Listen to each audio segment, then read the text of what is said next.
The principle of divide and conquer can be used very effectively in mastering a language, or even brushing up on your language skills, or trying to refresh or refurbish your knowledge of a language. For example, I'm trying to refurbish my knowledge of Tamil. So what I've done is I have divided this book into three major parts, because every book has a chapter, right? I mean, unless it's a novel without chapters, usually most of the books have these chapters or other divisions, for example, parts and so on.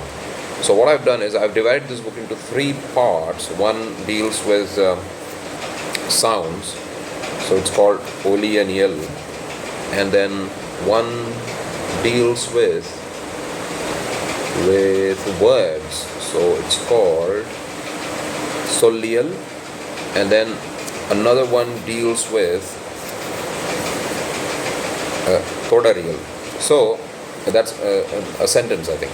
So what happens is, now I'm able to read this book daily, and all the parts daily. I mean, for example, if you start reading from the first page and then you continue this book and read it from cover to cover, the disadvantage of that approach is that you will feel like there is so many pages to read before you come to the real kind of the real essence of a language, which is sentence. So you will be wondering, when you will be able to read the parts related to the sentence. So to avoid that kind of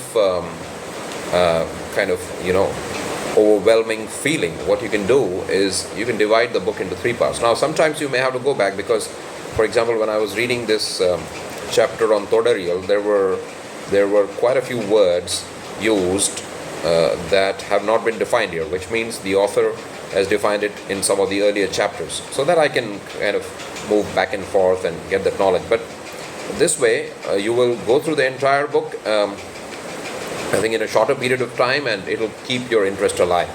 But if you start from sounds and then you gradually move to constructing words, and then you in the end then you come to the main part, which is sentence construction, then I think you might be discouraged and you might give up. So in order to make sure that you read through the entire book, it's better to divide it into manageable chunks and then kind of master those sections. This is one way of reading. I'm not discouraging the reading of book from the reading of a book from cover to cover, but what I'm saying is sometimes it's better to divide a book and then conquer the contents.